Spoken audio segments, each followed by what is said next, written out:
49ers. Faithful, you can feel it in the Bay. This isn't just another random stretch of the season.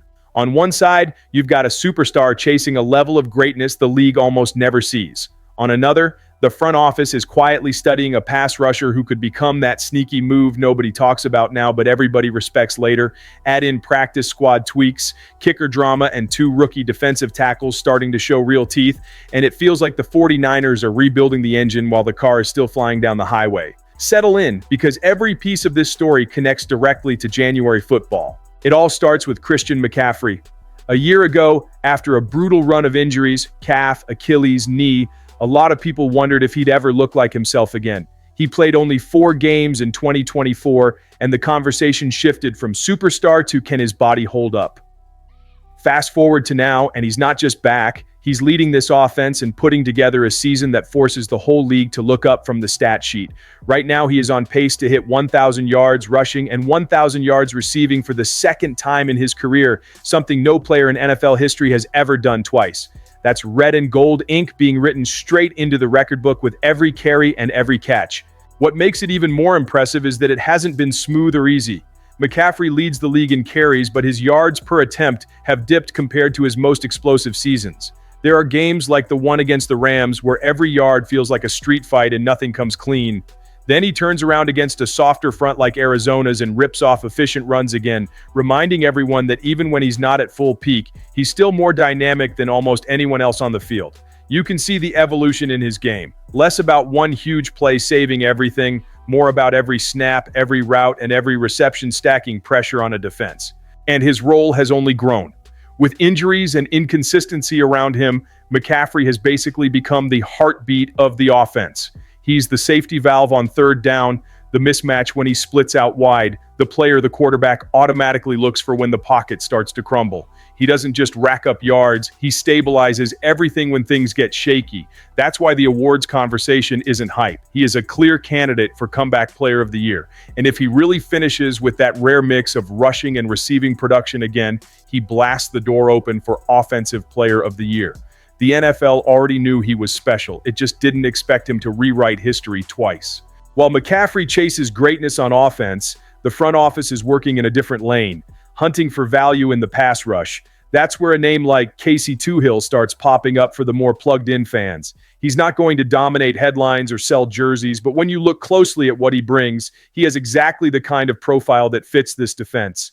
High motor, effort on every snap, enough juice off the edge to win in obvious passing downs, and the discipline to operate inside a system that demands every player do his job on every rep. On a team that already has stars, you don't need another superhero. You need the kind of piece that keeps the standard high when the big names rotate out. That's been one of the quiet problems for San Francisco. When the starting front comes off the field to catch a breath, the pressure level drops. Quarterbacks get an extra half second. Offensive coordinators feel more comfortable calling deeper routes and longer developing concepts. Those snaps are exactly the ones that decide close games in December and January.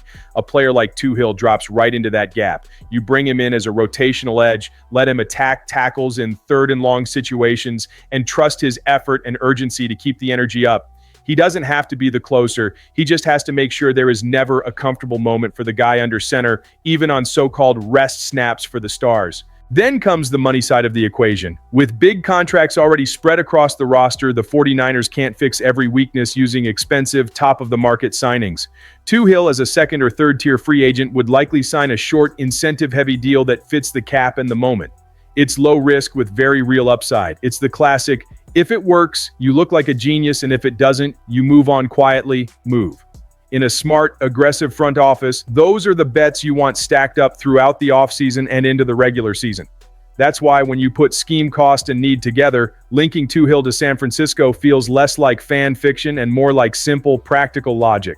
If you're still with me, take a second right now. Hit that like button, tell me in the comments whether you'd pull the trigger on a move for a rotational edge like Toohill, and send this video to that one Niner fan who is always talking cap space, depth charts, and snap counts. The more the faithful shows up here, the more we can keep this kind of deep, honest conversation about the team going every single week. Behind all of this, the quiet work continues in the middle of the roster in those names that almost never hit the front page, but end up saving a season when things get tight.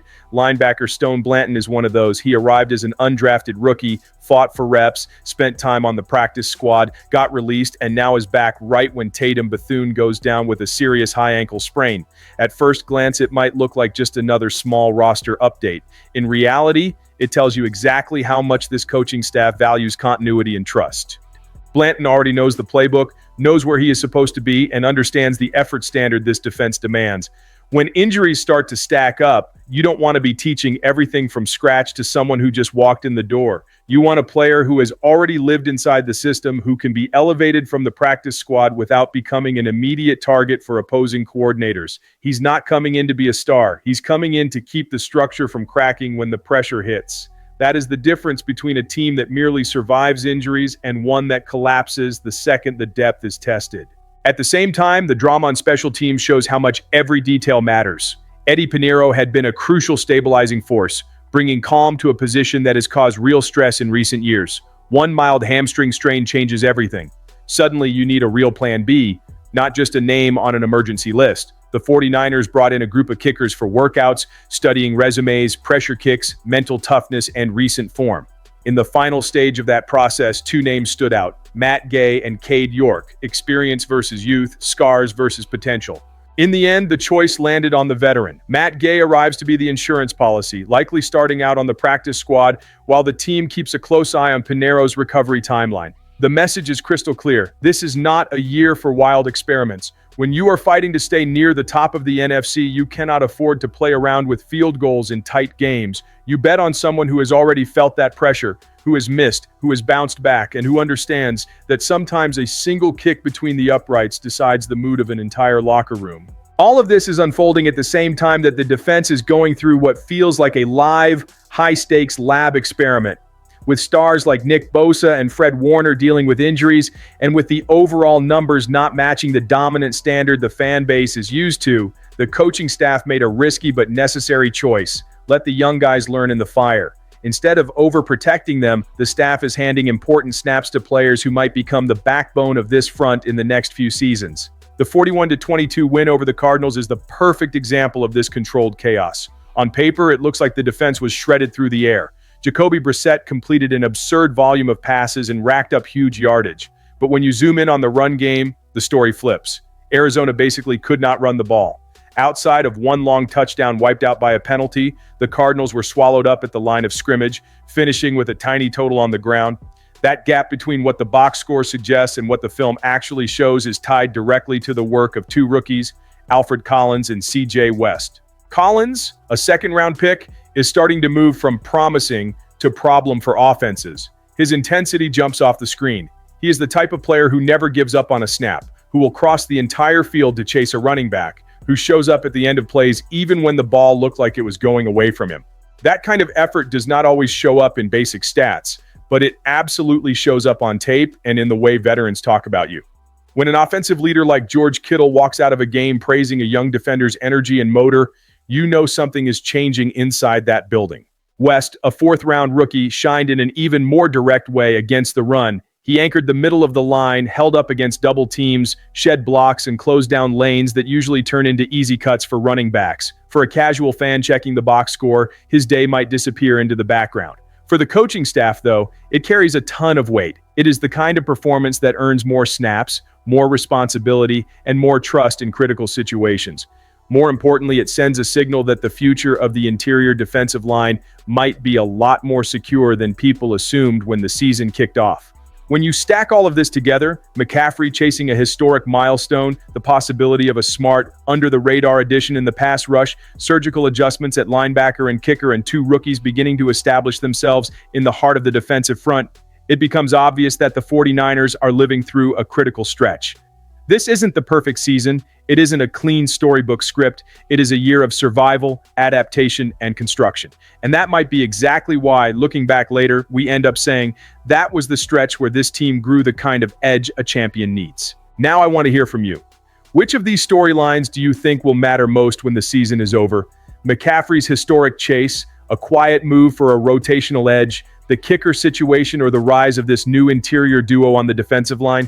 Drop your take in the comments. Let's heat up this debate across the Niner fan base. And if you enjoyed this breakdown, make sure you like the video, subscribe to the channel, and share it with another member of the faithful. The season is still wide open, and we're going to stay right here week after week, walking through every twist and turn of this red and gold ride together.